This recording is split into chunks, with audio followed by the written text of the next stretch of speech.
O105 Hindi. अध्याय 541 आशीर्वाद प्राप्त करना। वेदियों के पूरे हॉल में दरारें देखी जा सकती थीं, कुछ दरारें छोटी थीं और कुछ बड़ी थीं। वेदियों पर रखी संरचना भी बहुत क्षतिग्रस्त लग रही थी। 16 वेदियों में से लगभग 14 कुछ हद तक क्षतिग्रस्त थीं। उनमें से कुछ पर क्षति मामूली थी, जबकि कुछ पर क्षति इतनी अधिक थी कि कोई भी समझदार व्यक्ति उन पर आशीर्वाद लेने का साहस नहीं कर सकता था। 16 वेदियों में से केवल 3 वेदियों पर ही लोग थे, जिससे मुझे बहुत आश्चर्य हुआ, क्योंकि मैंने सोचा था कि अधिकतर लोग मुझसे पहले ही परीक्षा पास कर चुके होंगे, लेकिन ऐसा नहीं हुआ। वे भी 2 में से एक परीक्षा में पास होने के बाद रुक गए। मुझे लगता है कि ये दूसरा टेस्ट है। दूसरा टेस्ट वाकई बहुत डरावना था। इसने मुझे बिना एहसास कराए ही सबसे बड़े दुर्स्वप्न में पहुंचा दिया। अगर मुझे सपने में एहसास नहीं होता तो मैं इससे जल्दी नहीं जाग पाता। जहां तक मेरी आत्मसाक्षात्कार का प्रश्न है, वह है एक स्पष्ट और संयमित आत्मा। पहली आत्मा ने संयमित आत्मा पर ध्यान केंद्रित किया, इसलिए केवल वे ही लोग जिन्होंने अपनी आत्मा को संयमित कर लिया था, अगली परीक्षा, दुर्स्वप्न की परीक्षा, उत्तीर्ण करने में सक्षम थे। केवल स्पष्ट और संयमित आत्मा के साथ ही कोई व्यक्ति परीक्षा उत्तीर्ण करने में सक्षम होगा। 3 वेदियों पर 3 जातियों के प्राणी रहते हैं। वे हैं मानव, रिम और राक्षस। मानव लड़की और स्नेकमैन अपने शिविर में सबसे मजबूत थे। जहां तक राक्षस की बात है, तो यह संभवतः मानव लड़की का राक्षस है। चबाओ चबाओ। जब मैं अपने विचारों में डूबा हुआ था, एशलिन चहक उठी और वेदी की ओर उड़ी, और इससे पहले कि मैं उसे रोक पाता, वो सबसे कम क्षतिग्रस्त वेदी पर उतरी और अगले ही क्षण ऊर्जा कवच ने वेदी को घेर लिया और वह योनिक आशीर्वाद प्राप्त करने लगी। सांस। ये देखकर मैंने एक लंबी सांस ली और वही करने लगा जो मैंने करने की योजना बनाई थी। मैंने 2 क्रिस्टल की बोतलें ली, एक बहुत छोटी जो मेरे अंगूठे के आधे से भी कम आकार की थी, जबकि दूसरी हथेली के आकार की बोतल थी जिसमें मैंने सोल टेम्परिंग डायमंड रखे थे। मैंने दोनों बोतलों पर रूनों को सावधानीपूर्वक सक्रिय किया और उन्हें एक साथ जोड़ दिया, इससे पहले कि मैं छोटी बोतल में दाने के आकार के सोल टेम्परिंग डायमंड को निकालना शुरू करूं। ये कार्य बहुत ही खतरनाक है, क्योंकि जरा सी चूक से मेरी जान जा सकती है। छोटे से दाने की दमनात्मक ऊर्जा मेरी आत्मा को 2 टुकड़ों में तोड़ने के लिए पर्याप्त है। मैंने बहुत सावधानी से काम किया, इससे पहले कि मैं आखिरकार छोटी बोतल में अनाज के आकार का सोल टेम्परिंग डायमंड रख सकूं।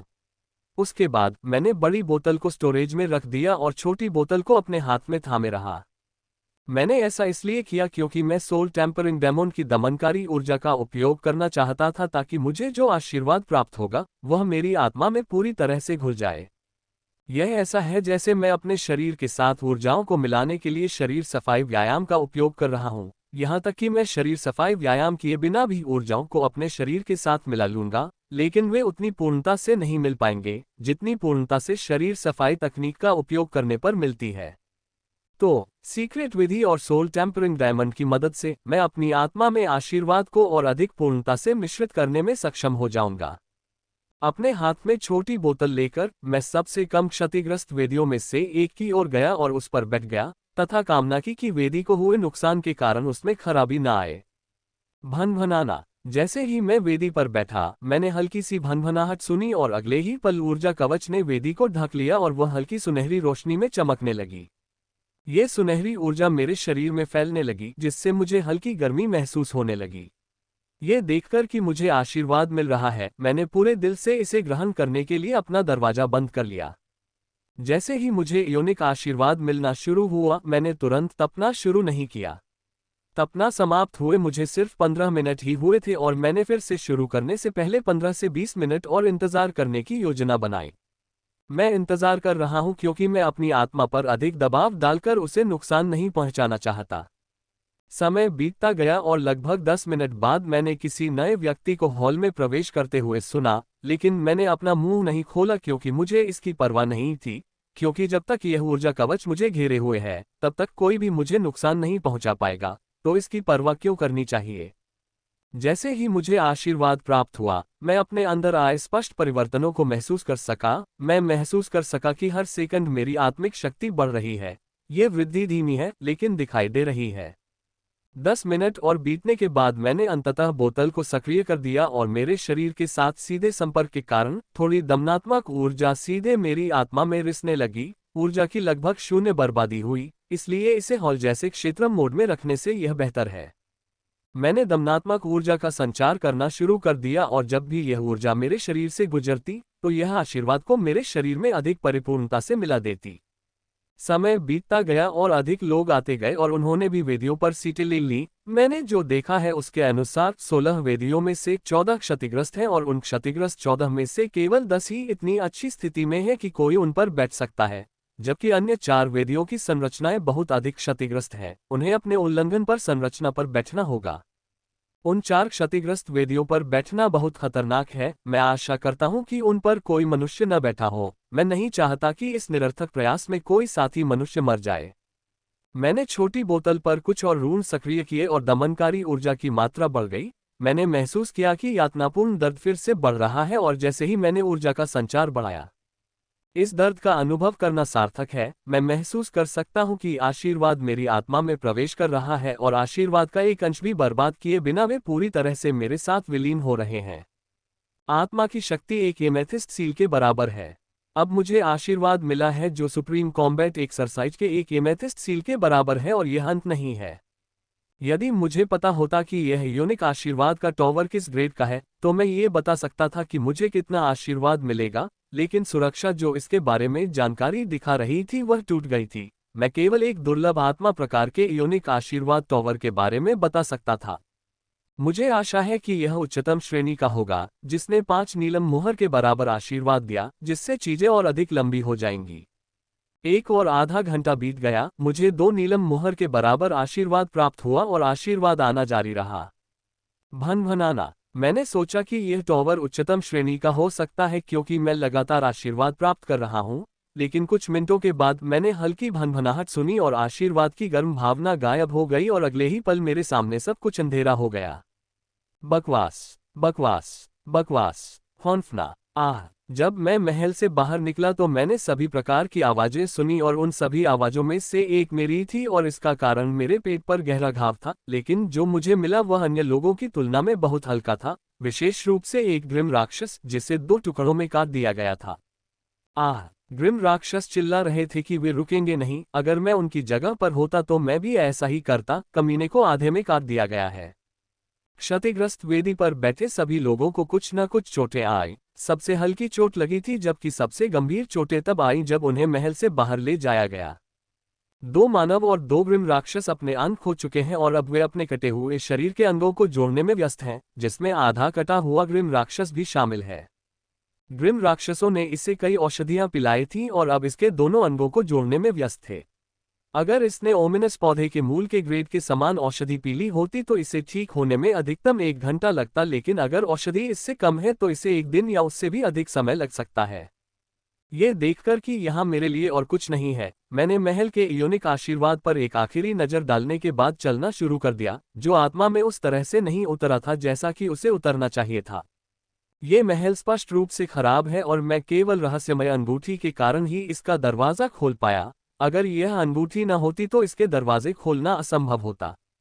और क्या रहस्य छिपा रहे हो तुम? मैंने अपनी उंगली में साधारण सी दिखने वाली अंगूठी से पूछा।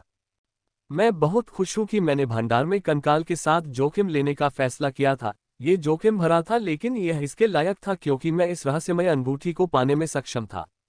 दोनों बार जब उसने कुछ खोला तो मुझे अप्रत्याशित लाभ प्राप्त हुआ। दूसरी बार पहली बार की तुलना में कहीं अधिक, और मैं ये सोचने से नहीं रोक सका कि यदि मैं फिर से कुछ खोलने में सक्षम हो जाऊं तो मुझे क्या मिलेगा।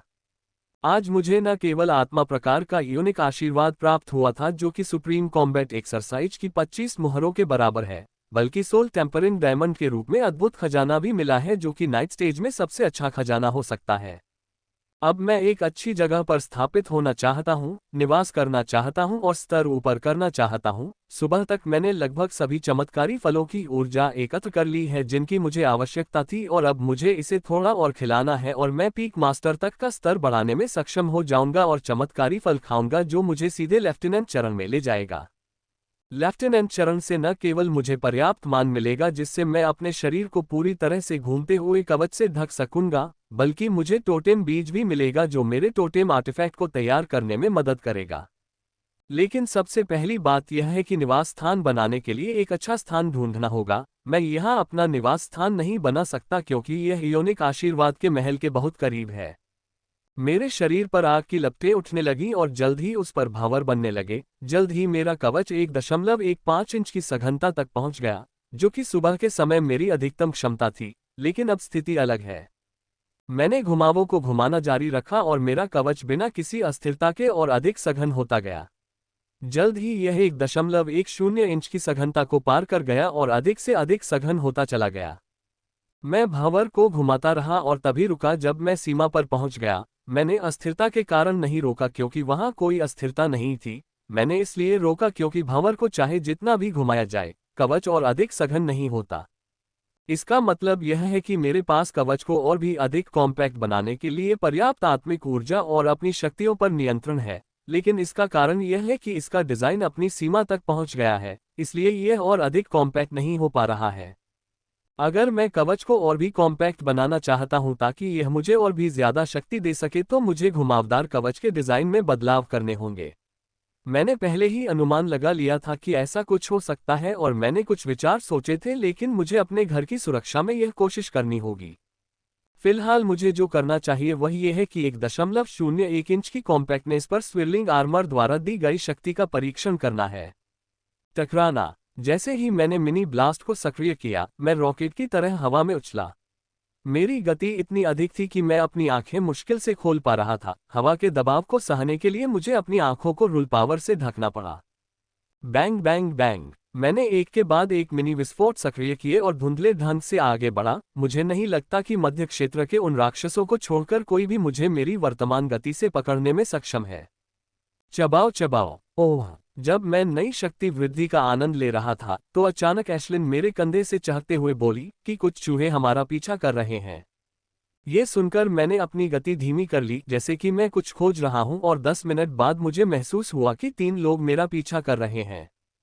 खैर, यह अच्छा है कि वे आ गए हैं। पिछले कुछ दिनों में मुझे किसी भी शक्तिशाली प्रतिद्वंद्वी का सामना नहीं करना पड़ा है। वे मेरी शक्तियों का परीक्षण करने के लिए बहुत उत्सुक होंगे। धप। मैं जमीन पर उतरा और अपने निवास को सक्रिय किया। इससे पहले कि मैं अपने चारों ओर कैमरे और सेंसर लगाना शुरू करूं, आमतौर पर मैं ऐसा नहीं करता क्योंकि निवास के सेंसर पर्याप्त से अधिक हैं, लेकिन मैं अब ऐसा कर रहा हूं क्योंकि मैं चूहों को कोई भनक लगने से पहले ही उन्हें बाहर निकालना चाहता हूं। कुछ मिनट बीतने के बाद मैंने अपने निवास के चारों ओर सेंसर लगाना जारी रखा और अब मैं ग्रिम राक्षस की हत्या की मंशा को महसूस कर सकता था और जान सकता था कि वे किसी भी समय मुझ पर हमला कर सकते हैं।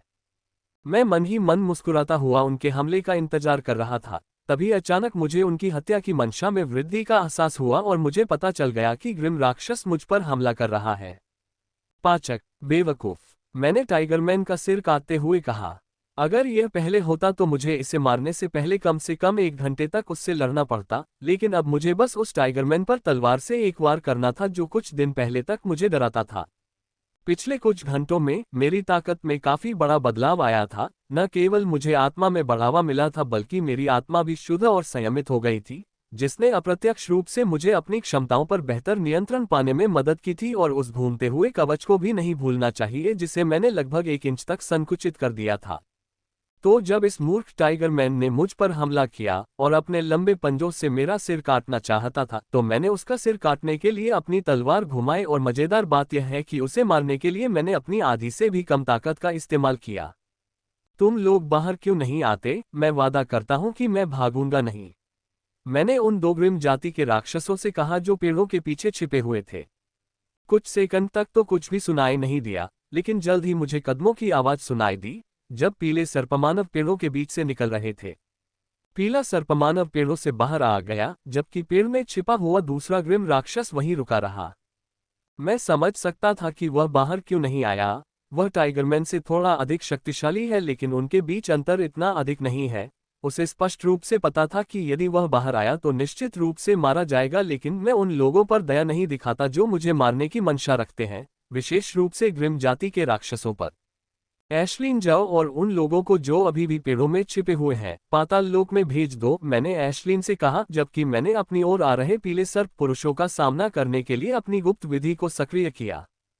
ये पीला स्नेकमैन बहुत शक्तिशाली है और घूमता कवच पर्याप्त नहीं है। मुझे इसके साथ लड़ने के लिए गुप्त विधि और हर अन्य ताकत का उपयोग करना होगा, और तब भी मुझे यकीन नहीं है कि मैं इसे हरा पाऊंगा।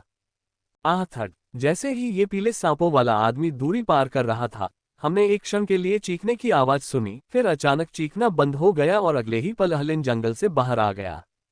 एशलिन को पेड़ के पीछे छिपे उस ग्रिम राक्षस तक पहुंचने में मुश्किल से 5 सेकंड लगे। पीला सर्पमानव जो धीरे धीरे मेरी ओर आ रहा था, एशलिन को जंगल से बाहर आते देख रुक गया, लेकिन अगले ही पल उसने अचानक छलांग लगाई और धुंधली गति से अपनी तलवार मेरी ओर घुमा दी। ये सांप काफी चालाक है, उसने ऐसा व्यवहार किया जैसे कि वह एशलिन को उसके साथी को जल्दी से मारते हुए देखकर आश्चर्यचकित हो गया था। फिर वह अचानक धुंधली गति से मेरी ओर झपटा। यदि कोई अन्य व्यक्ति होता तो वह निश्चित रूप से इस सरल लेकिन चतुर चाल में फंस जाता, लेकिन यह उसकी पीठ थी जो मुझसे टकराई थी, जो हत्या की मंशा को भांप सकता था। उसकी तलवार को अपनी ओर आते देख मैंने भी पूरी शक्ति से उस पर तलवार चला दी। झनकार, थप थप थप, हमारी तलवारें टकराईं और मुझे लगा कि एक बहुत बड़ी ताकत मेरी ओर आ रही है। उस ताकत का अधिकांश हिस्सा घूमते हुए कवच द्वारा कुचल दिया गया, लेकिन कुछ मेरे अंदर भी चला गया। मुझे उस ताकत को कुचलने के लिए अपनी शासन शक्तियों और गुप्त ऊर्जा को जुटाना पड़ा और गुप्त ऊर्जा दुश्मन से आई थी। मुझे अपने शरीर में शेष बची शक्ति को समाप्त करने के लिए अभी भी 3 कदम पीछे हटना है। freewebnovel.com। तुम मेरी अपेक्षा से अधिक शक्तिशाली हो, लेकिन फिर भी तुम मरोगे। सांप मानव ने मुझ पर पहले से भी अधिक शक्तिशाली आक्रमण करते हुए कहा। मैं कुछ मजाकिया अंदाज में जवाब देना चाहता हूं, लेकिन इसका हमला इतना तेज है कि मैं आधी दुनिया बनाने से पहले ही यह मेरे सामने आ जाएगा। झनकार, धप धप, उसकी पतली धार ने मुझे घायल कर दिया, लेकिन मैंने अपनी तलवार से बचाव किया और पिछली बार की तरह इस बार भी मैं पीछे हट गया। क्लैंग क्लैंग क्लैंग क्लैंग, उसने एक के बाद एक कई हमले किए, मुझे जीने का कोई मौका नहीं देना चाहता था। उसकी हर चाल या तो मेरी गर्दन या मेरे दिल की ओर होती है, वह मुझे जल्द से जल्द मार डालने पर तुला हुआ है। इसका हमला इतना तेज और तीव्र है कि मैं केवल बचाव ही कर सकता था, और वह भी बमुश्किल। मैंने इसे कम करके आंका था। ये ग्रिम राक्षस बहुत शक्तिशाली है, विशेष रूप से इसकी गति के साथ। इसमें अपने से अधिक शक्तिशाली प्रतिद्वंद्वी को भी मार डालने की शक्ति थी। यदि मेरे पास मारक नियम न होता जो मुझे ये संकेत देता कि हमला कहाँ से हो रहा है, तो मैं यहाँ लड़ नहीं रहा होता, बल्कि जमीन पर पड़ा होता और या तो मेरा दिल छिदा होता या गर्दन कटी होती।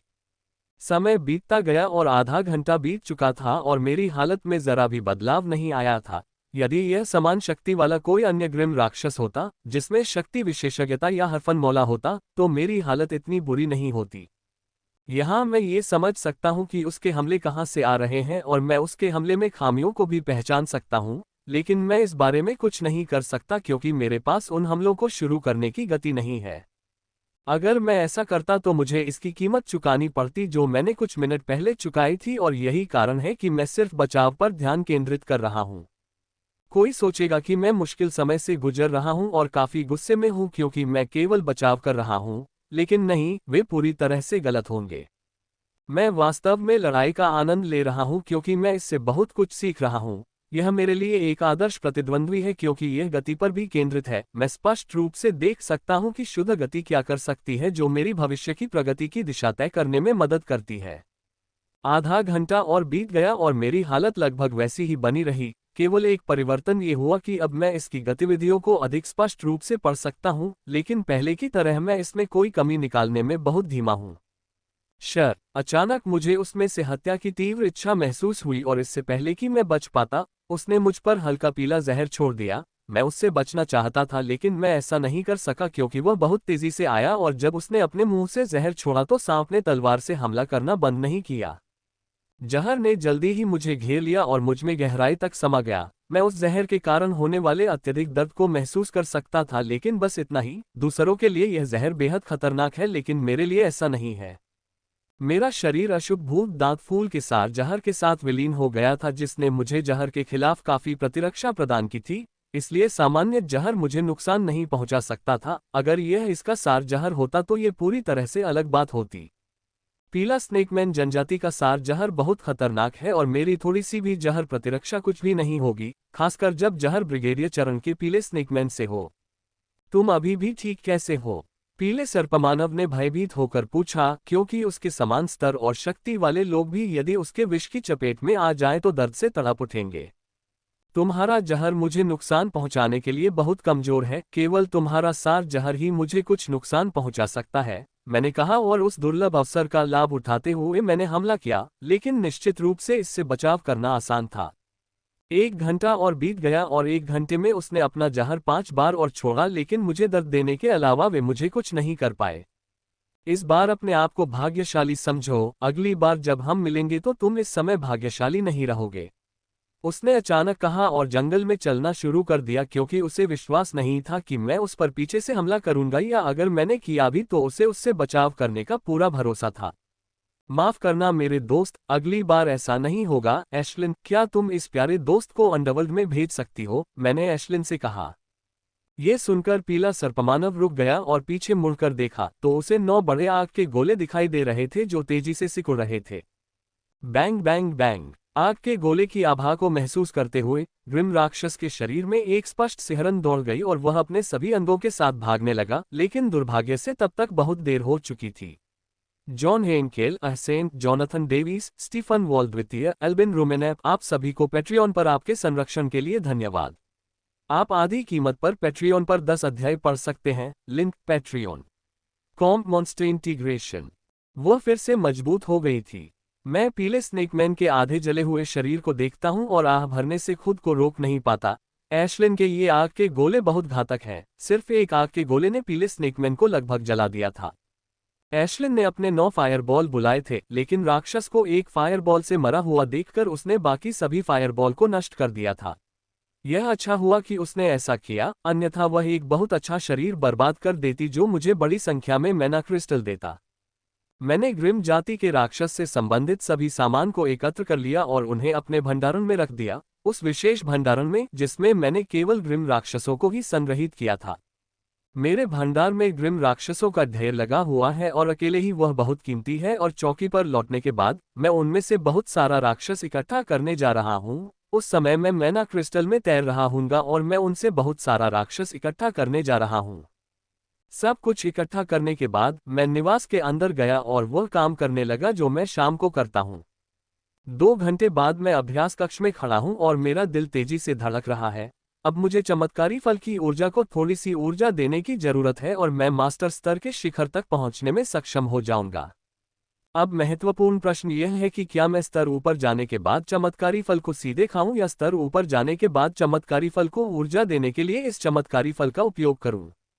पहला विकल्प निश्चित रूप से मुझे लेफ्टिनेंट स्तर तक ले जाएगा एक बार जब मैं इसे खा लूंगा, लेकिन मैं दूसरे विकल्प के बारे में कुछ नहीं कह सकता क्योंकि ऐसा हो सकता है कि चमत्कारी फल खिलाने के बाद चमत्कारी ऊर्जा इतनी बड़ी नहीं होगी कि मैं लेफ्टिनेंट स्तर तक पहुंच सकूं। मैं बाद वाले विकल्प की ओर झुका हुआ हूं, हालांकि यह मुझे लेफ्टिनेंट स्टेज तक पहुंचने के लिए 100% नहीं दे रहा है।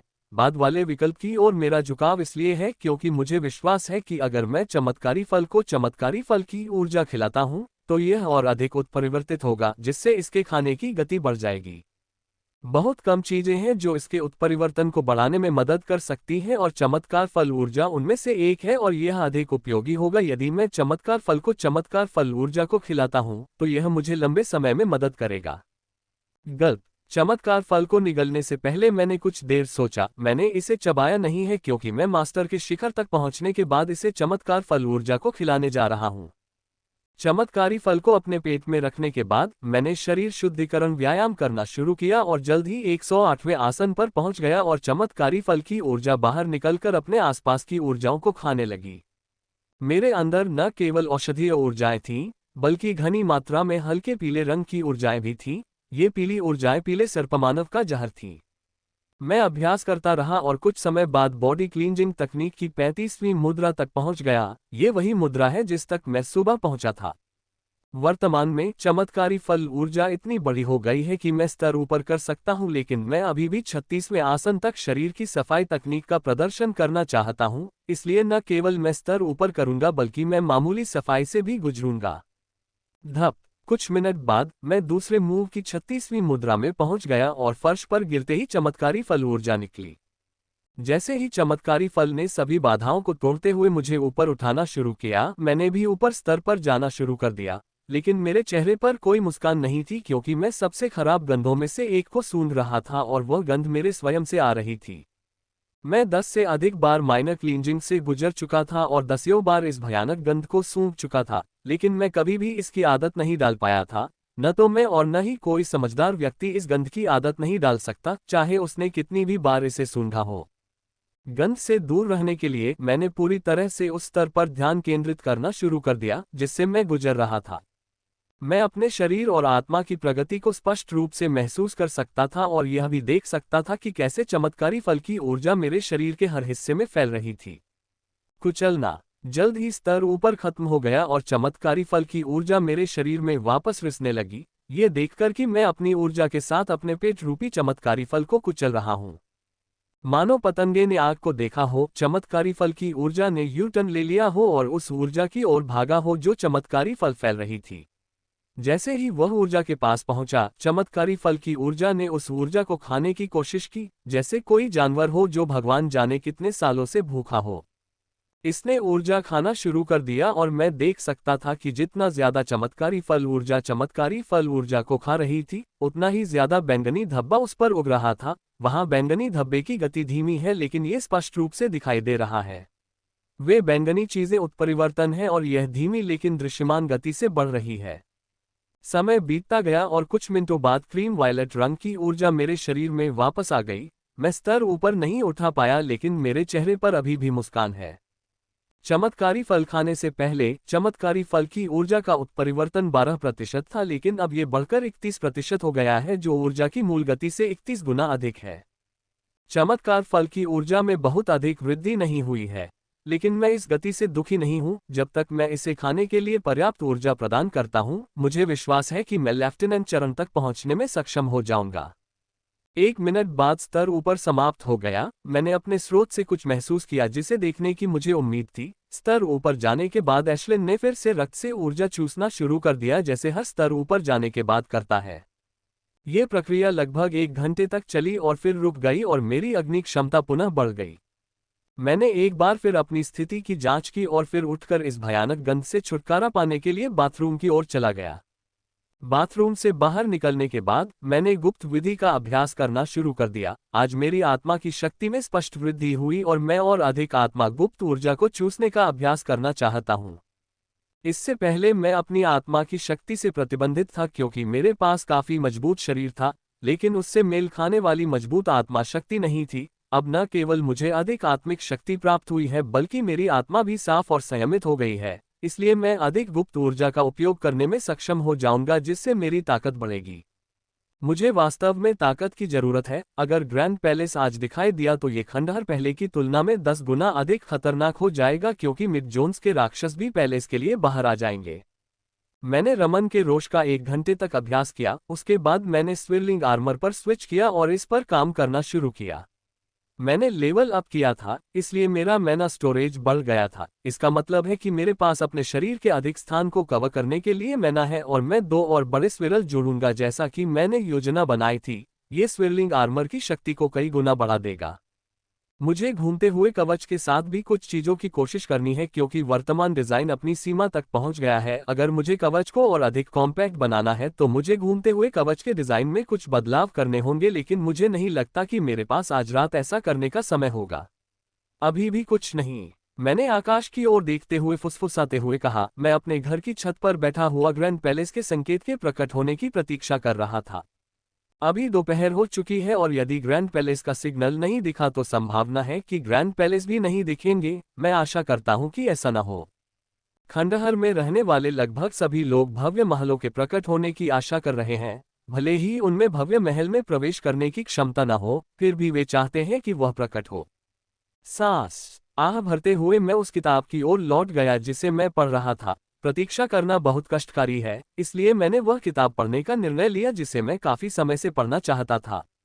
चबाओ चबाओ। मैं पुस्तक पढ़ने में काफी व्यस्त था और एक बहुत ही महत्वपूर्ण भाग पढ़ रहा था जब एशलिन ने मुझे पढ़कर जगाया।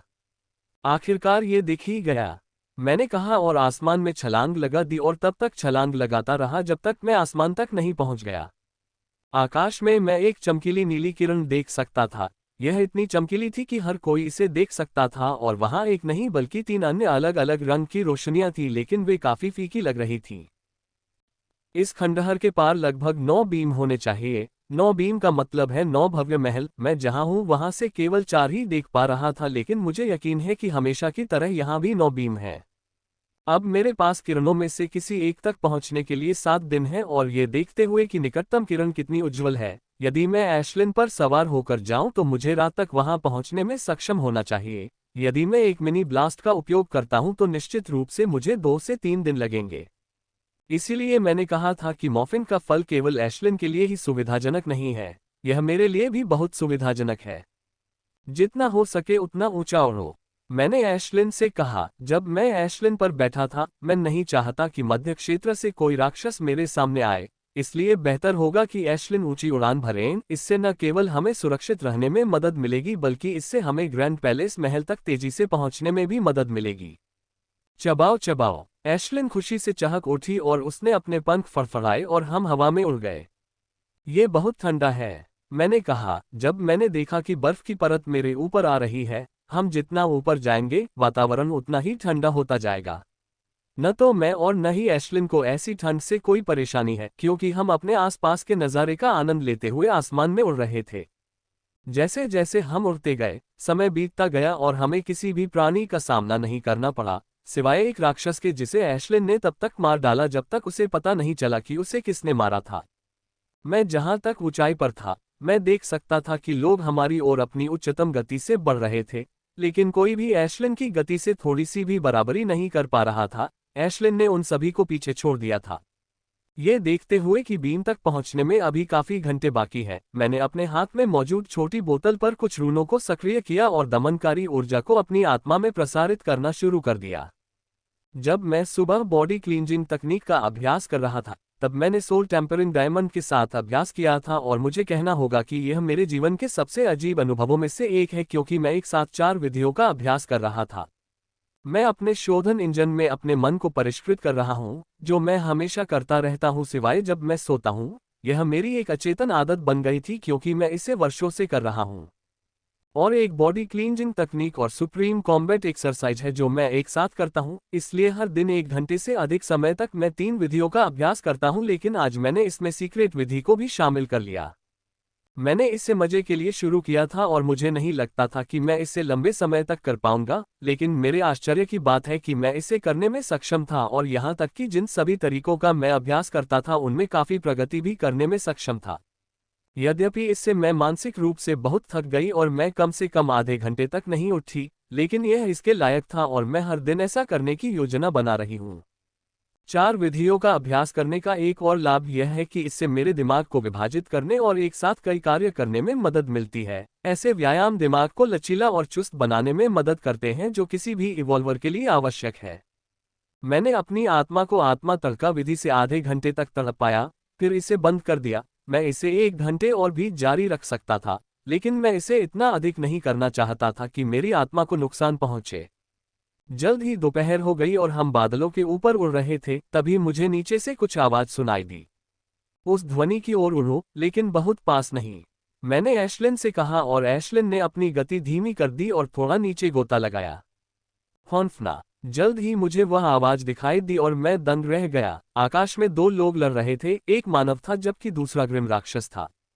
जिस बात ने मुझे आश्चर्यचकित कर दिया वह है उनकी धरती हिला देने वाली लड़ाई और ग्रिम राक्षस। उनके द्वारा की जा रही जबरदस्त चालों से यह स्पष्ट है कि वे मध्य क्षेत्र से हैं, और इससे भी अधिक चौंकाने वाली बात यह है कि जिस ग्रिम राक्षस से मानव लड़ रहा है वह विशेष ग्रिम राक्षस है। ये बेयरमैन है जो जल तत्व चालें डाल रहा है। मैंने केवल एक बार विशेष ग्रिम जाति देखी थी जब मैंने गिल्ड चुनौती में एक का मुकाबला किया था। ये विशेष ग्रिम रेस राक्षस बहुत शक्तिशाली हैं और वे सामान्य ग्रिम रेस राक्षस को केवल एक उंगली से कुचल सकते हैं। मैंने सुना है कि मिड जोन में विशेष ग्रिम रेस राक्षस मौजूद थे, लेकिन ये पहली बार है जब मैंने इसे देखा है। उनके बीच लड़ाई बहुत ही भयानक होती है। यदि उनमें से कोई मुझ पर हमला कर दे तो मेरे पास उसका बचाव करने का कोई मौका नहीं होगा, मैं एक ही वार में मारा जाऊंगा।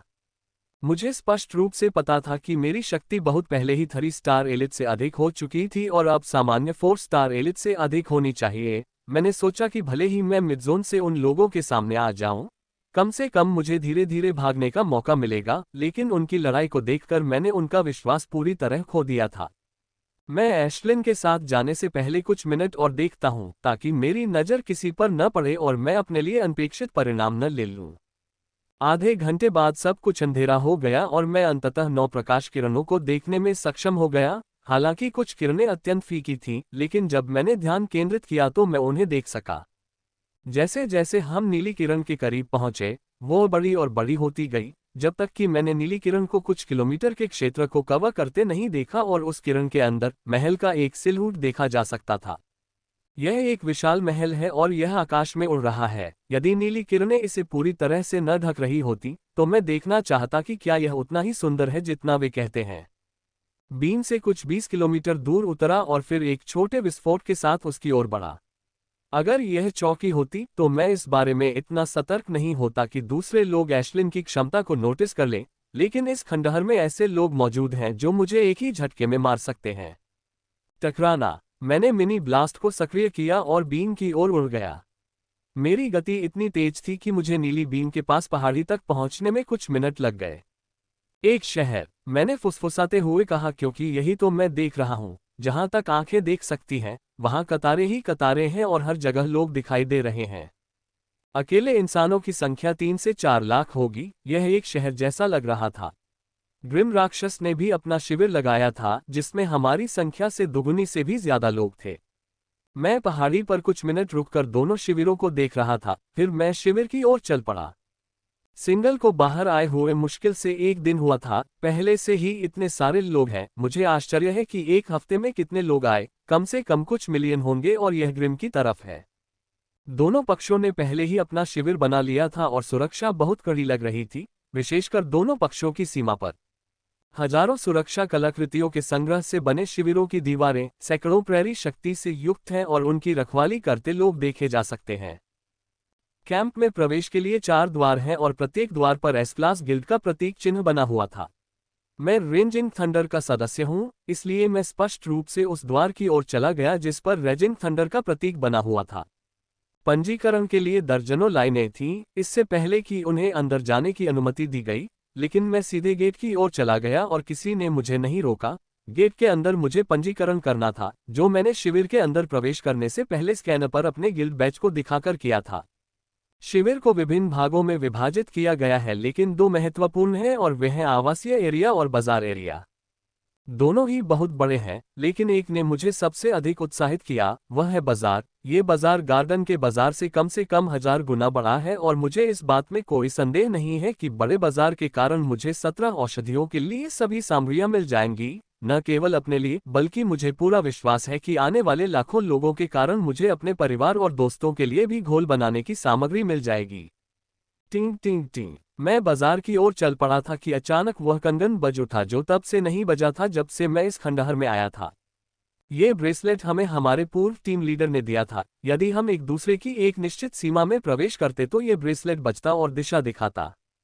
जब मैंने बैंड की ओर देखा तो मैंने देखा कि यह आवासीय एरिया की ओर तीर दिखा रहा है। बिना इंतजार किए मैं आकाश में कूद गया और नीव द्वारा प्रदान की गई दिशा में आगे बढ़ना शुरू कर दिया। मैंने पाया कि बहुत से लोग मेरी तरफ देख रहे थे, कुछ की आंखों में ईर्ष्या भी थी। वे मुझसे ईर्ष्या करते हैं, लेकिन मैंने जो बैच पहना हुआ है, इसी बैच की वजह से मैं हवा में उड़ पा रहा हूं, क्योंकि सिर्फ एस क्लास गिल्ड के सदस्य ही कैंप के अंदर आसमान में उड़ सकते थे। धप। मैं बैंड पर दिए गए निर्देशों का पालन करता रहा और जल्द ही बड़े निवास से रुक गया और निवास को देखकर काफी आश्चर्यचकित हुआ। यह कोई सामान्य निवास नहीं था, बल्कि लॉर्ड ग्रेड निवास था। एकमात्र व्यक्ति जिसे मैं जानता हूं जिसके पास लॉर्ड ग्रेड निवास था वह टीम लीडर है, और यह निवास उसका नहीं है, क्योंकि उसके निवास का डिजाइन काफी अलग है। यह उसका हो सकता है या मेरे किसी अन्य साथी ने इसे किसी तरह से प्राप्त कर लिया हो। मुझे वास्तव में इसकी परवाह नहीं है कि निवास में कौन है। बैंड ने मुझे यह नहीं दिखाया कि यह किसका है, ये केवल उस बैंड की दिशा दिखाता है जिसके साथ यह सिंक है, इसलिए यह मेरे पूर्व टीम लीडर या मेरे साथियों का हो सकता है। मैं निवास की ओर चला और उसके दरवाजे के सामने खड़ा हो गया। जैसे ही मैंने उसकी सीमा पर कदम रखा, सेंसर ने निवास के नियंत्रक को पहले ही सूचित कर दिया होगा कि वहां घुसपैठ हो रही है। क्लिक। मैं दरवाजे के सामने खड़ा होकर दरवाजा खुलने का इंतजार कर रहा था, लेकिन 1 मिनट बीत गया और दरवाजा नहीं खुला। मैं घर को छूने ही वाला था कि दरवाजा खुल गया, और जब मैंने दरवाजा खोलने वाले व्यक्ति को देखा तो मैं हैरान रह गया। मैंने कभी नहीं सोचा था कि मैं उसे यहाँ देखूंगा, मुझे पता था कि वह यहाँ आ रही है, लेकिन हमारे मिलने की संभावना बहुत कम थी और अब मैं यहाँ खंडहर में मिल गया हूँ। यहाँ नींद रहित स्वप्निल रातें आती हैं, मैंने सोचा जब मैंने उस बेहद खूबसूरत चेहरे को देखा जो मेरे सपनों में सैकड़ों बार आया था। माइकल, ये कितना अच्छा आश्चर्य है। लड़की ने बहुत ही सुंदर आवाज में कहा। हाँ, ये वास्तव में एक अच्छा आश्चर्य है रेचल। मैंने कहा कि यदि मेरे माता पिता मेरी बात सुनेंगे तो उन्हें मेरी आवाज में थोड़ी असमानता अवश्य महसूस होगी। वह रेचल है, एक लड़की जिस पर मेरा क्रश था, वो लड़की जिसने मुझे अनगिनत रातों की नींद हराम कर दी थी। मैंने सोचा था कि महीनों तक उसे न देखने से उसके लिए मेरा क्रश कम हो जाएगा, लेकिन नहीं, उसे दोबारा देखने के बाद ये पूरी ताकत से वापस आ गया। मेरे दोस्त माइकल को घूरना बंद करो, जब तुम ऐसा करते हो तो ये बहुत डरावना लगता है। मैंने एक जानी पहचानी आवाज सुनी जिसने मुझे मेरे ट्रांस से बाहर निकाला। आप गलत समझ रही हैं, मैं अभी कुछ बहुत महत्वपूर्ण बात सोच रहा था जो अचानक मेरे दिमाग में आई। मैंने बहाने से कहा जिससे दोनों लड़कियां मुस्कुरा उठीं। तुम अपने आप से यही कहते रहते हो, सोफिया ने मेरे इस बहाने पर कहा और मुझे अंदर बुलाया। यह आप लोगों का बहुत अच्छा घर है, मैंने कहा ताकि मैं अपनी असहजता को दूर कर सकूं और खुद को उनके नितंबों को देखने से रोक सकूं। वे दोनों शॉर्ट्स पहने हुए थे और रेचल का शॉर्ट्स थोड़ा ज्यादा छोटा था और मैं उसे देखता ही रहा, चाहे मैंने अपनी आंखें कितनी भी हटाने की कोशिश की हो। धन्यवाद, राहेल ने कहा जब हम सोफे पर बैठे। मैंने पहले ही अनुमान लगा लिया था कि यह निवास राहेल का ही होगा, क्योंकि जब हम रिम युद्ध क्षेत्र में थे तो सोफिया के पास कोई निवास नहीं था। तो आप लोग कैसे मिलते हैं? मैंने उनसे पूछा जब मैं उनकी युद्ध शक्ति को महसूस कर रहा था और बड़ी मुश्किल से अपने आप को गहरी सांस लेने से रोक पा रहा था। मुझे लगा था कि मैंने काफी प्रगति कर ली है, लेकिन उनकी प्रगति मुझसे बहुत कम है। राहेल और सोफिया दोनों की युद्ध शक्ति लगभग समान थी, वे मुझसे बस थोड़ी कमजोर हैं। इतनी प्रगति करने के लिए उन्हें कई बार संयोग से मुलाकात करनी पड़ी होगी, सामान्य तरीके से 1.5 महीने में इतनी ताकत नहीं बढ़ाई जा सकती। सोफिया ने कहा, हम एक दूसरे को बचपन से जानते थे और सौभाग्य से हम खंडहर में प्रवेश करने के पहले दिन ही एक दूसरे से मिले, इसलिए हमने खंडहर का पता लगाने के लिए एक साथ रहने का निर्णय लिया। जब मैंने ये सुना तो मैं सोफिया को कोसने से खुद को रोक नहीं सका कि वह कितनी भाग्यशाली है कि उसे 1.5 महीने के लिए रेचल का साथ मिला। 1.5 महीने तक रेचल का साथ पाने के लिए मैं क्या कुछ नहीं दूंगा, मैंने मन ही मन सोचा जब मैंने एक बार फिर चुपके से रेचल के खूबसूरत चेहरे पर एक नजर डाली। ठीक है, मुझे चलना चाहिए, मैंने कहा और जाने के लिए खड़ा हो गया। मुझे रेचेल के घर आए हुए आधा घंटा हो गया है और अब जाने का समय हो गया है, जो मैं वास्तव में नहीं करना चाहता। मैंने न केवल सोफिया से मुलाकात की बल्कि मुझे रेचल से भी कुछ बातें करने का मौका मिला। मैं इससे बहुत संतुष्ट हूँ। आपको जाने की जरूरत नहीं है, आप यहीं रह सकते हैं, यहाँ आपके रहने के लिए पर्याप्त जगह है, रेचल ने कहा। उसकी आवाज से ऐसा लगा जैसे भगवान ने मुझ पर अपनी कृपा बरसाई है। रुको माइकल, अगर ग्रिम राक्षस हम पर हमला करते हैं तो केवल तुम जैसे मजबूत आदमी ही हम दो असहाय लड़कियों को बचा सकते हो, सोफिया ने नकली डरे हुए चेहरे के साथ कहा। यह सुनकर मेरे माथे पर काली रेखाएं उभर आईं। क्या उसे किसी को हराने के लिए मेरी मदद की जरूरत होगी? जब तक मिडज़ोन के राक्षस हमला नहीं करते, मुझे नहीं लगता कि कोई भी इन दोनों के लिए खतरा बन सकता है। ठीक है, मैंने उनके निमंत्रण को स्वीकार करते हुए कहा। दूसरों को मैं सामान्य लग सकती हूँ, लेकिन मैं अंदर से बहुत उत्साहित हूँ क्योंकि अगले 6 दिन मैं रेचल के साथ बिताने वाली हूँ। हम बाहर खाना खाने जा रहे थे, लेकिन अब जब तुम आ ही गए हो तो हमारे लिए खाना क्यों नहीं बनाते, माइकल? सोफिया ने मासूमियत से पूछा। इसीलिए उसने मुझे रुकने के लिए कहा ताकि मैं उनके लिए खाना बना सकूं। ठीक है, लेकिन मुझे फ्रेश होना है, मैंने कहा। क्या तुम मुझे मेरा कमरा दिखा सकती हो? मैंने पूछा। तुम दाईं ओर वाला दूसरा कमरा ले सकती हो, उसने कहा। मैंने धन्यवाद कहा और कमरे की ओर चल दिया। कमरा काफी बड़ा था। वहां पर्याप्त खुली जगह थी जिससे मैं आराम से बॉडी क्लीनिंग एक्सरसाइज कर सकता था। चबाओ चबाओ। जब मैं फ्रेश होने के लिए बाथरूम की ओर जा रहा था तो एशलिन मेरे पास आए और उत्सुकता से इधर उधर देखने लगी। 15 मिनट बाद मैं नहाए हुए शरीर पर नए कपड़े पहनकर अपने कमरे से बाहर निकलता हूँ। आमतौर पर मैं नहीं नहाता क्योंकि बॉडी क्लीनिंग तकनीक का प्रदर्शन करने के बाद मुझे फिर से नहाना पड़ता है, लेकिन आज मामला अलग है।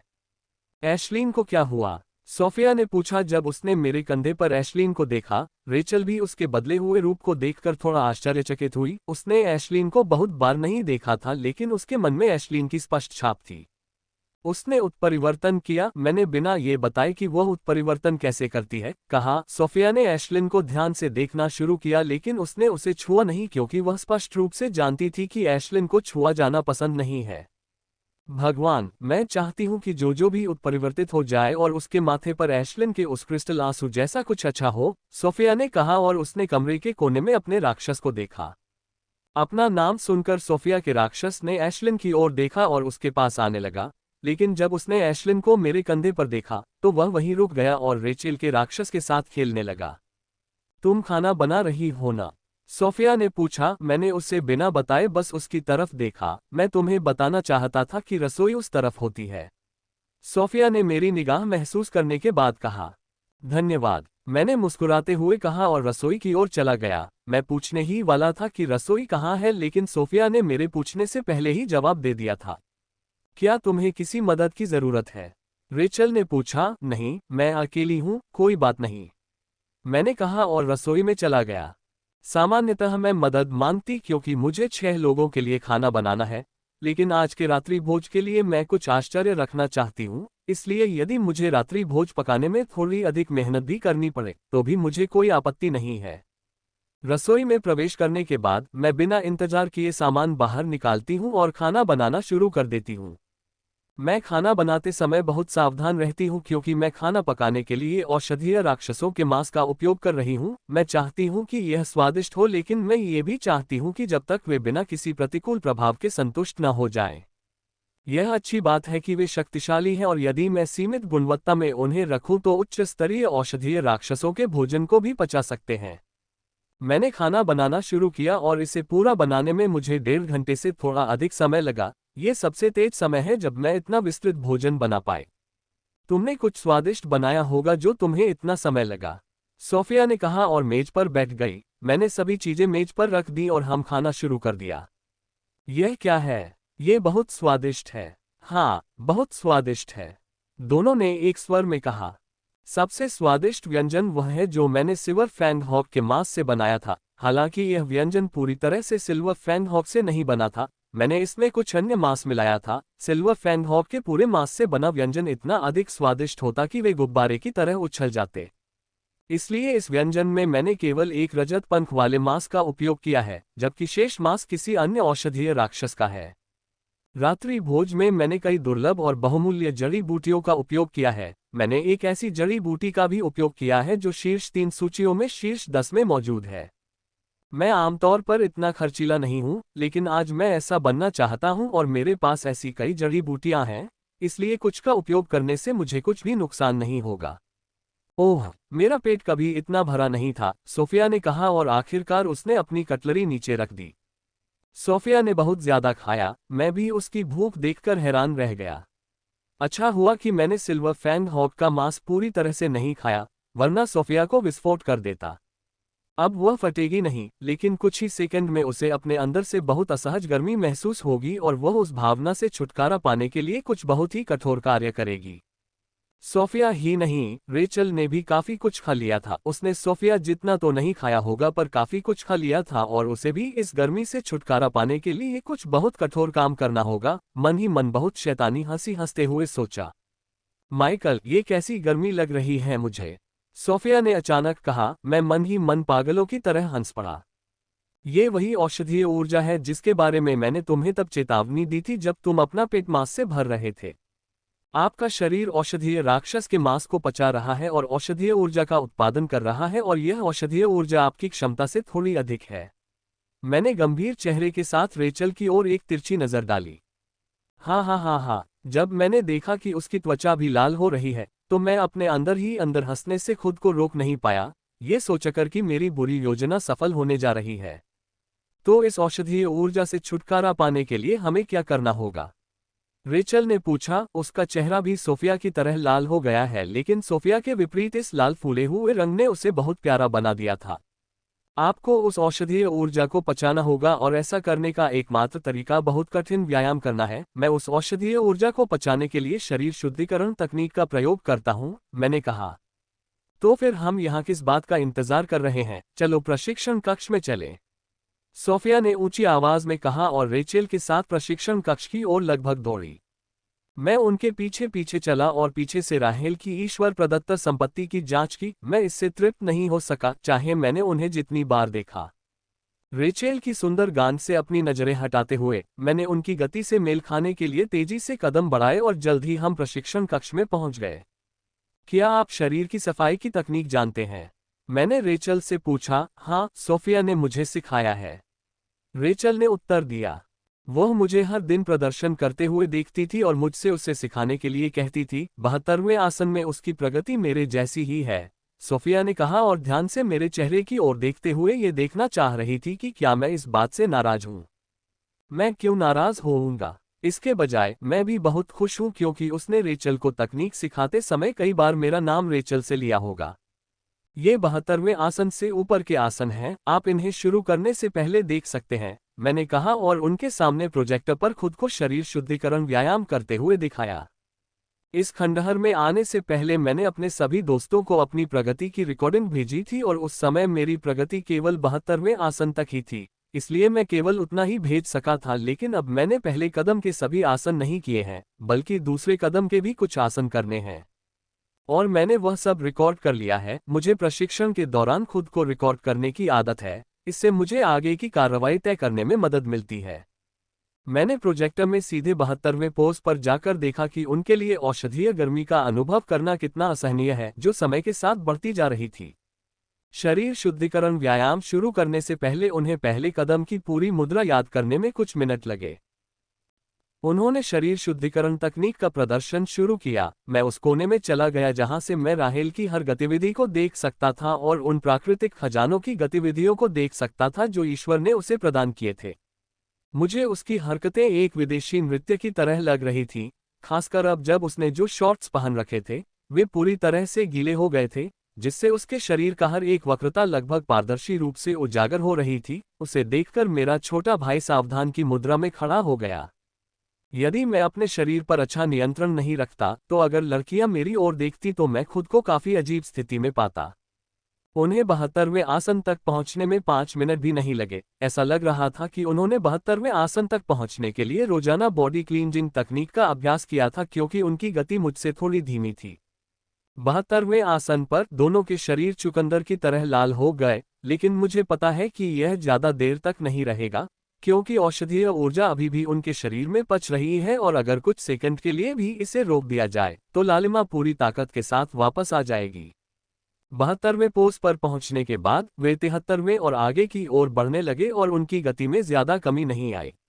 गति में एकमात्र बदलाव तब हुआ जब वे 77वें पोज पर पहुंचे, वहां से उनकी गति धीमी होने लगी। तकनीक का प्रदर्शन करते समय जैसे कि वह अपनी गांड पर मेरी तीव्र निगाह को महसूस कर रही हो, रेचल ने अचानक मेरी ओर देखा और मुझे उसकी गांड को देखते हुए रंगे हाथों पकड़ लिया। मुझे लगा कि वह मुझ पर क्रोधित होगी, लेकिन मेरे आश्चर्य के लिए उसने अभ्यास जारी रखने से पहले बस एक पल के लिए मेरी ओर देखा। मैंने कुछ देर तक उसकी ओर नहीं देखा, लेकिन फिर बिना ध्यान दिए मैंने उसे फिर से पहले जैसी ही तीव्रता से देखना शुरू कर दिया। जल्द ही वे 80वें पोज तक पहुंच गए और मैंने अपने स्टोरेज से एक मास्क निकाला और उससे अपनी नाक को ढक लिया। जिस गति से वे प्रदर्शन कर रहे थे उसे देखते हुए वे निश्चित रूप से 84वें पोज तक पहुंच जाएंगे और मैं अचानक पकड़ा नहीं जाना चाहता था। वे प्रदर्शन करते रहे और अंततः 84वें आसन तक पहुंचने में सफल रहे तथा माइनर क्लींजिंग से गुजरना शुरू कर दिया। मैं उनके चेहरे पर देख सकता था कि कितनी भयानक गंध थी, लेकिन गंध को सूंघने के बावजूद उन्होंने ऐसा करना बंद नहीं किया। वे दोनों लेफ्टिनेंट स्टेज के शिखर पर हैं, इसलिए उनके पास पहली चाल को पूरी तरह से करने के लिए पर्याप्त ऊर्जा है, लेकिन ऊर्जा होने का मतलब यह नहीं है कि वे ऐसा करने में सक्षम हैं। शरीर शुद्धिकरण तकनीक में ऊर्जा का होना महत्वपूर्ण है, लेकिन ये सबसे महत्वपूर्ण बात नहीं है। सबसे महत्वपूर्ण है इच्छाशक्ति और दृढ़ता। केवल शक्तिशाली इच्छाशक्ति और दृढ़ता वाले लोग ही शरीर शुद्धिकरण तकनीक में बहुत आगे तक पहुंचने में सक्षम थे। वे 84वें कदम पर नहीं रुके, वे आगे बढ़ते रहे, लेकिन उनकी गति स्पष्ट रूप से बहुत धीमी हो गई थी और यह स्पष्ट था कि वे अपने अंत तक पहुंच रहे थे। फर्श पर गिरने से पहले वे अधिकतम 4 से 5 मुद्राएं ही कर सके। उसने फिर मुझे उसकी ओर देखते हुए पकड़ लिया और इस बार मैं उसके स्तन को देख रहा था, जो कि चमड़े के कपड़ों के कारण आंशिक रूप से दिखाई दे रहा था, जो उसके पूर्ण गोल स्तनों को ढके हुए थे। और मजेदार बात यह थी कि उसने अंतःवस्त्र नहीं पहना था, इसलिए मुझे उसके ईश्वर प्रदत्त गुणों का काफी अच्छा दृश्य देखने को मिल रहा था। मुझे आशा है कि महल खुलने तक मैं उसे हर दिन इसी तरह देख पाऊंगा, मैंने सोचा और मेरी नजरें फिर से रेचल पर लौट आईं। चाहे मैंने अपनी आंखों और मन को नियंत्रित करने की कितनी भी कोशिश की कि मैं रेचल को न देखूं, लेकिन उन्होंने मेरी एक न सुनी और वे हमेशा रेचल की ओर ही लौट जाते। मैं रेचल को पहली बार देखते ही उसकी ओर आकर्षित हो गया था, चाहे मैं उसे कितना भी भूलना चाहूं, मेरा यह आकर्षण कभी खत्म नहीं होता, बल्कि इसके बजाय ये और अधिक मजबूत होता जाता है। धप धप। अंततः दोनों ही शरीर शुद्धि अभ्यास के 90वें आसन पर एक के बाद एक गिर पड़े। वे बहुत थके हुए लग रहे थे, लेकिन थके हुए गिरते समय उनके चेहरों पर मुस्कान देखी जा सकती थी। मैंने उत्साहपूर्वक राहेल के उभरे हुए स्तन को थोड़ा फूलते और सिकुड़ते देखा, जबकि राहेल ने गहरी थकी हुई सांस ली। अचानक रेचल ने अपनी गर्दन को आगे बढ़ाया और हमारी आंखें मिल गईं। अन्य बार की तरह वह नाराज नहीं दिख रही थी, लेकिन अन्य बार के विपरीत उसने मेरी ओर देखने के बाद अपनी नजरें नहीं हटाईं, वह एकमात्र ध्यान से मेरी ओर देखती रही। बकवास। मैं ये क्यों भूल गया कि उसने औषधीय राक्षस का मांस खाया था और वह 1 मिनट में ही चलने की क्षमता वापस पा सकती है। मैंने खुद को कोसा और रेचल की आंखों में देखता रहा। मैं शर्मिंदा हूं और उसकी आंखों से दूर देखना चाहता हूं, लेकिन मेरी हर वृत्ति मुझसे चिल्ला रही है कि मैं अपनी नजरें न हटाऊं। वे मुझसे कह रहे हैं कि अगर मैंने अपनी नजरें हटाई तो मुझे भारी कीमत चुकानी पड़ेगी। इसलिए मैं और रेचल की आंखें एक दूसरे से चिपकी रहीं। मैंने पलक झपकाने की भी हिम्मत नहीं की, क्योंकि मैं उससे देखता रहा जबकि वह भी ऐसा ही कर रही थी। हमें 1 मिनट से अधिक समय तक एक दूसरे को देखते रहना पड़ा, इससे पहले कि रेचल ने अंततः दूर देखकर संपर्क तोड़ दिया, और जब उसने दूर देखा तो मैंने उसके होठों पर एक छोटा सा वक्र देखा। अगर यह गुस्से वाली मुस्कान है या कुछ और, मैं इसके बारे में नहीं सोचना चाहता। मैं पहले से ही आभारी हूं कि मुझे खुलेआम उसे घूरते हुए देखने के बाद वह तुरंत मुझ पर भड़क नहीं गई। मैं इतनी जल्दी कैसे ठीक हो गई? सोफिया ने कमजोरी से उठते हुए पूछा। ये औषधीय ऊर्जा के कारण है। यह न केवल शरीर को मजबूत बनाता है और उपचार शक्ति को बढ़ाता है, बल्कि यह अधिक परिश्रम के बाद तेजी से ठीक होने में भी मदद करता है। मैंने उत्तर दिया। मैंने औषधीय मॉन्स्टर्स के मांस के बारे में बहुत कुछ सुना है, लेकिन इसके प्रभावों का अनुभव पहली बार कर रही हूं। इसमें कोई आश्चर्य नहीं कि वे इसका मांस बहुत ऊंची कीमत पर बेच रहे हैं, सोफिया ने मेरे पास बैठते हुए कहा। रेचल भी कुछ मिनट पहले ही स्नान करके आई थी, लेकिन वह बिना कुछ बोले चुपचाप बैठी रही और मुझ में बातचीत शुरू करने की हिम्मत नहीं थी। इसलिए जब सोफिया स्नान करके बाहर आए और बातचीत शुरू की तो मुझे राहत मिली। औषधीय राक्षस जो औषधीय ऊर्जा देते हैं वह वास्तव में अद्भुत है। इसके कई उपयोग हैं, विशेषकर तब जब यह आपके शरीर के साथ प्रमुख सफाई के रूप में विलीन हो जाती है, मैंने कहा, और मैं प्रमुख सफाई में पिघलती ऊर्जा के दृश्यों को याद करते हुए थोड़ा खो गया। बॉडी क्लींजिंग तकनीक कैसी है? क्या यह उतनी ही अद्भुत है जितना लोग कहते हैं? रेचल ने पूछा। मैं उससे सवाल पूछते देख काफी हैरान हो गया। मुझे लगा कि वह मुझ पर बहुत गुस्सा है, क्योंकि मैं उसे बेशर्मी से घूर रहा था। चूंकि यह प्रश्न रेचल का था, इसलिए मैंने उसे बताना शुरू किया कि मेजर क्लीनिंग कैसा लगता है। उत्साह में मैंने उसे ये भी बताया कि कैसे मैंने बॉडी क्लीनिंग तकनीक का प्रशिक्षण लिया है और कैसे मेरा तरीका बॉडी क्लीनिंग का सबसे अच्छा तरीका है। बस कल से तुम हमारे साथ अभ्यास करोगी। मैं भी तुम्हारी जैसी चिकनी और चमकदार त्वचा चाहती हूँ, और जब तुम हमारे साथ अभ्यास करोगी तो हम सामान्य से भी अधिक प्रगति करेंगे, सोफिया ने कहा। मुलायम और जीवंत त्वचा। मुझे अंदाजा था कि सोफिया जब मैं उन्हें समझा रही थी तो मेरे मन में कुछ कह सकती थी, लेकिन मुझे उम्मीद नहीं थी कि वह चिकनी और जीवंत त्वचा के बजाय मजबूत होने के लाभों से प्रेरित नहीं करेगी। आपको हमारे साथ प्रशिक्षण लेने में कोई समस्या नहीं है ना? सोफिया ने मेरे थोड़े से उलझन भरे चेहरे को देखते हुए पूछा। मैं अस्वीकार करने के बारे में सोच रहा था, क्योंकि मैं अकेले प्रशिक्षण लेना पसंद करता था, लेकिन जब मैंने राहेल की आंखों में थोड़ी सी आशा भरी भावना देखी तो मैंने सोफिया के प्रस्ताव को अस्वीकार करना छोड़ दिया। मेरे कुछ रहस्य उजागर हो जाएंगे, लेकिन ऐसा ही होगा, मैंने सोचा, और अपने चेहरे पर एक चमकदार मुस्कान लाते हुए कहा। बेशक, मुझे आप लोगों के साथ अभ्यास करके खुशी होगी। हमने कुछ मिनट तक बातचीत की और फिर अपने अलग कमरे में चले गए, क्योंकि काफी देर हो चुकी थी। अपने कमरे में मैं बिस्तर पर लेटा हुआ सोच रहा था कि मुझे क्या करना होगा। कल से मेरे पास कुल 6 दिन है, क्योंकि पेस अपने सिग्नल भेजने के 8वें दिन में खुल जाएगा। कल मैं लड़कियों के साथ प्रशिक्षण करूंगी और आत्मा को शांत करने वाले हीरे का रहस्य बताऊंगी। हालांकि मैं रहस्य नहीं बताऊंगी, बस झूठ बोलूंगी कि संयोग से मुझे केवल इसका एक छोटा सा हिस्सा ही प्राप्त हुआ है। और उसके बाद मैं औषधि बनाने के लिए आवश्यक जड़ी बूटियों की तलाश में बाजार जाऊंगी और बाजार के पैमाने को देखते हुए मुझे पूरा यकीन है कि मुझे औषधि बनाने के लिए आवश्यक सभी सामग्रियां मिल जाएंगी। सब कुछ तय करने के बाद मैंने चारों तरीकों का एक साथ अभ्यास किया और स्नान करने के तुरंत बाद सो गया। मैं सुबह जल्दी उठ गया और फ्रेश होने के बाद अपने कमरे से बाहर निकल आया। मुख्य हॉल में किसी को न देखकर मैं रसोई में चला गया और खाना बनाना शुरू कर दिया, जिसे हम सब अभ्यास शुरू करने से पहले खाते हैं। मैं खाना बनाने में व्यस्त थी जब मैंने अपने पीछे कदमों की आवाज सुनी। तभी मैंने देखा कि रेचल मेरी ओर आ रही है और उसकी आंखों में गुस्सा देखा जा सकता था। उसकी आंखों में गुस्सा साफ झलक रहा था। कल रात मुझे लगा कि उसने इसे दिल पर नहीं लिया है, लेकिन ऐसा लग रहा था कि उसने उस गुस्से को अपने दिल में दबा लिया था और अब मुझे अकेला देखकर वह फूट पड़ेगा।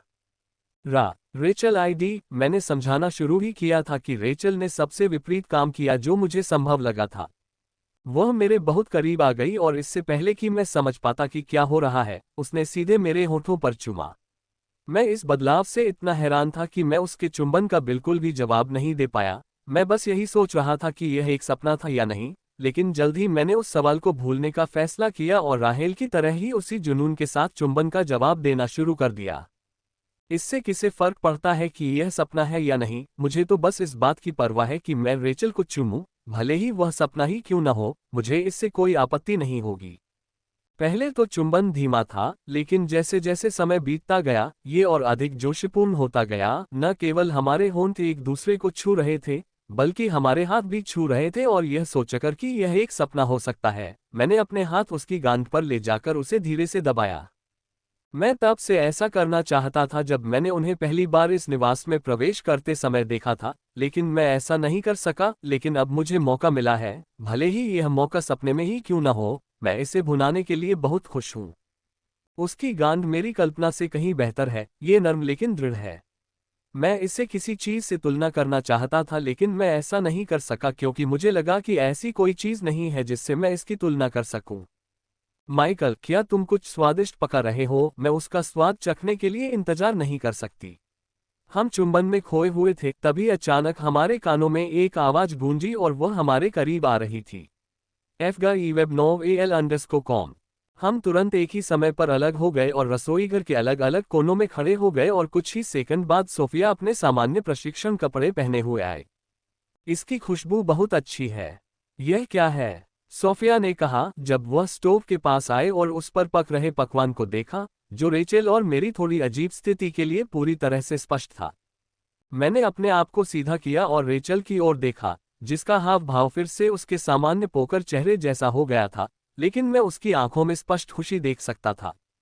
मैं उससे पूछना चाहता था कि अभी क्या हुआ, लेकिन सोफिया को वहां मौजूद देखकर मैंने ऐसा करने से खुद को रोक लिया। जो भी हुआ मुझे बहुत अच्छा लगा और जब मुझे उसके साथ अकेले में समय मिलेगा तो मैं उससे जरूर पूछूंगा, मैंने बहुत खुश होते हुए सोचा।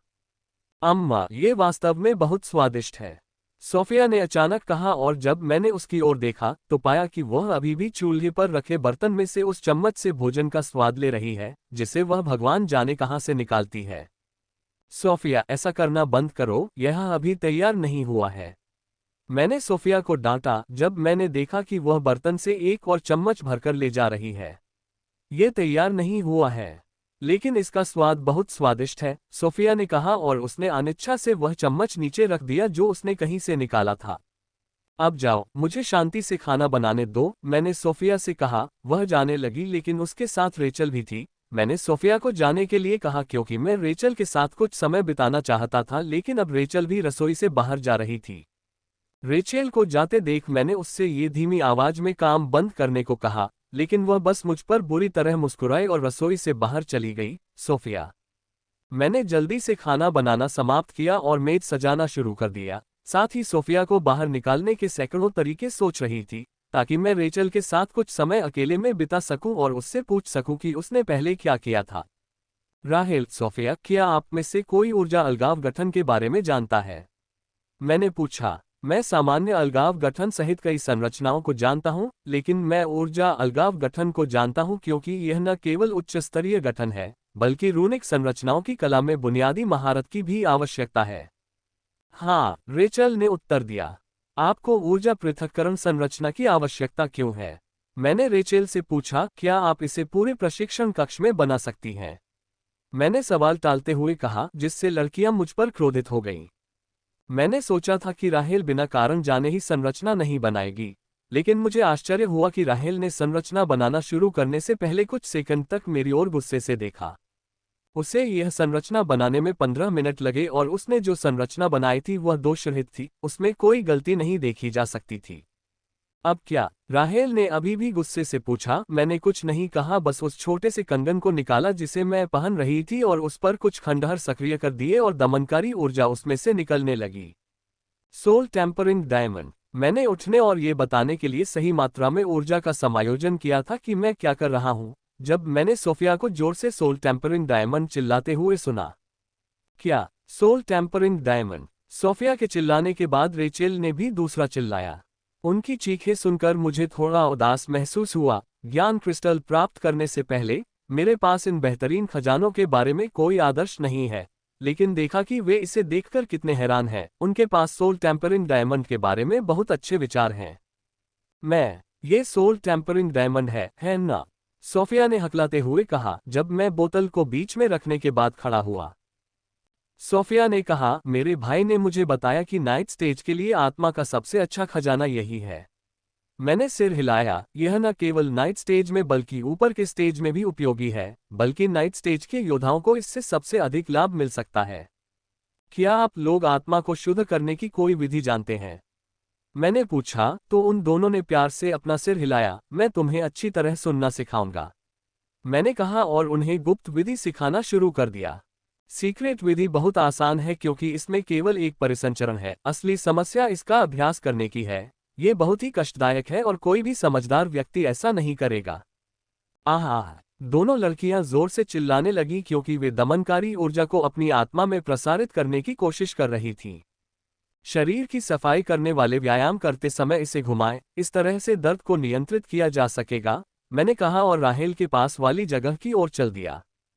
तो फिर शुरू करते हैं, मैंने शुरू करने से पहले कहा, क्योंकि उनकी तरह मेरा शरीर भी लाल हो जाता है। मांस में मौजूद औषधीय ऊर्जा मुझे लाल करने के लिए पर्याप्त नहीं थी। मैंने कुछ मजबूत औषधीय राक्षसों का मांस भी खाया था जिसे मैंने और एशलिन ने खुद पकाया था।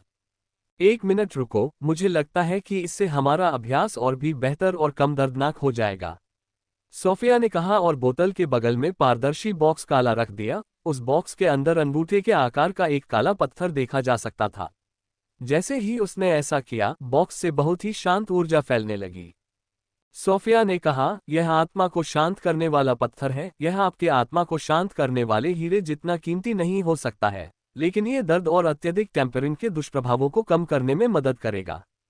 उन्होंने जो कहा वह सही है। आत्मा को शांत करने वाला पत्थर भले ही सोल टेम्परिंग क्रिस्टल जितना कीमती न हो, लेकिन आत्मा को शांत करते समय यह बहुत उपयोगी है, क्योंकि यह आत्मा को शांत करते समय होने वाले किसी भी दुष्प्रभाव को नकारने में मदद करेगा। हमें अब अभ्यास शुरू कर देना चाहिए, रेचेल ने कहा। मैंने तुरंत ही तकनीक का प्रदर्शन शुरू कर दिया, क्योंकि अगर हम थोड़ा और इंतजार करेंगे तो हमारे टमाटर जैसे लाल शरीर से धुआं निकलना शुरू हो जाएगा। उनके साथ मैंने अभ्यास करना शुरू कर दिया। जैसे कि कल मैंने सभी 4 विधियों का एक साथ अभ्यास करना शुरू किया और आज ये थोड़ा आसान है क्योंकि मैं केवल 10वें हिस्से का दर्द महसूस कर रहा हूं, जबकि आत्मा शांत करने वाले पत्थर की वजह से सामान्य से 3 गुना अधिक दमनकारी ऊर्जा प्रसारित हो रही है। यह आत्मा को शांत करने वाला पत्थर वास्तव में अद्भुत है क्योंकि यह टेम्परिंग के दर्द को बहुत कम करने में सक्षम है, यहाँ तक कि एक सामान्य व्यक्ति भी ऊर्जा को परिष्कृत करने में सक्षम होगा। यदि मेरे पास पैलेस ऑफ एओनिक ब्लेसिंग के परीक्षण में आत्मा को शांत करने वाला पत्थर होता, तो मुझे परीक्षण पूरा करने में 3 दर्दनाक घंटों के बजाय 10 मिनट लगते। आत्मा को शांत करने वाले पत्थर की सहायता से मैंने खुद को मौत की यातना देने के डर के बिना अधिक से अधिक दमनकारी ऊर्जा प्रसारित करना शुरू कर दिया। मैं अपनी आत्मा को दृश्यमान दर पर शुद्ध होते हुए महसूस कर सकता था। मुझे यकीन है कि इस सत्र में मैं 2 गुनी प्रगति करने जा रहा हूं, जो मैंने इयोनिक आशीर्वाद के टॉवर में रहते हुए की थी। जैसे जैसे मैं अभ्यास करता रहा, मैंने देखा कि सोल कैल्मिक स्टोन में ये प्रभाव धीरे धीरे कम होता जा रहा है। हालांकि यह कम होता हुआ प्रभाव मुश्किल से ही नजर आता है और मैंने इसे संयोग से देखा। इसका मतलब है कि वर्तमान स्तर पर मुझे ह्रासमान प्रभाव महसूस नहीं होगा, मैं केवल तब महसूस करूंगा जब परिसंचरण दूसरी उपलब्धि तक पहुंच जाएगा और तीसरी उपलब्धि में आत्मा को शांत करने वाला पत्थर भी अब काम नहीं करेगा। मुझे निराशा हुई, लेकिन ये सच है क्योंकि न केवल मैं ऐसा महसूस कर रहा हूं, बल्कि मेरे दिमाग में जो ज्ञान है उसके कारण मैं ये जानता हूं। फिर भी मैं आत्मा शांति पत्थर की मदद से अभ्यास करने में बहुत खुश हूं। अगर मेरी किस्मत अच्छी है तो कुछ दिनों में मैं पहली उपलब्धि तक पहुंचने में सक्षम हो सकता हूं। धड़ धड़ समय बीतता गया और जब लगभग 1 घंटा होने वाला था तो दोनों लड़कियां कुछ ही मिनटों के अंतर पर जमीन पर गिर गईं, जबकि मैं जमीन पर गिरने से पहले आधे घंटे तक प्रदर्शन करती रही। दूसरी चाल के 42वें पोज में तुम हमसे बहुत आगे हो माइकल। अगर हमें तुम्हें पकड़ना है तो हमें बहुत मेहनत करनी होगी, सोफिया ने मेरे जमीन पर गिरने के 1 सेकंड बाद कहा। मैं कुछ कहना चाहता था लेकिन मेरे पास ऐसा करने की ऊर्जा नहीं थी। ऐसा कहने के बाद वे दोनों कमरे से बाहर चले गए, जबकि मैं 5 मिनट और वहीं रुका। उसके बाद मुझमें चलने और प्रशिक्षण कक्ष से बाहर निकलने की ऊर्जा आई। 15 मिनट बाद जब मैं स्नान से लौटा तो मैंने देखा कि साचेल और सोफिया सोफे पर बैठे हुए इस बात पर चर्चा कर रहे थे कि वे 6 दिनों में कैसे मजबूत हो सकते हैं ताकि ग्रैंड पैलेस में बड़ी चीजें हासिल करने का उनका बेहतर मौका हो सके। मिड जोन से राक्षसों के आने से हम पर दबाव भी बढ़ गया था। वे राक्षस बहुत ताकतवर हैं और अगर हमें कुछ मूल्यवान प्राप्त करना है तो कम से कम हमारे पास ताकत तो होनी ही चाहिए। मैं ताकत बढ़ाने का एक तरीका जानता हूं और इस तरह से आपको अपनी ताकत को तेजी से बढ़ाने के लिए प्रशिक्षण नहीं लेना पड़ेगा, मैंने कहा। फिर दोनों मुझ पर क्रोधित नजरों से देखने लगे, ये सोचकर कि मैं उनका मजाक उड़ा रहा हूं। हम पर बकवास करना बंद करो माइकल, सोफिया ने गुस्से से कहा। यह मजाक नहीं बल्कि सच्चाई है। मैंने कहा, आओ पहले बाजार चलें, मुझे कुछ चीजें खरीदनी हैं और वापस आने के बाद मैं तुम्हारी ताकत को इतना बढ़ा दूंगा कि तुम मध्य क्षेत्र के कुछ राक्षसों का भी सामना करने में सक्षम हो जाओगी, मैंने कहा और उन दोनों को सोफे से खींचकर घर के दरवाजे की ओर ले गया। L.com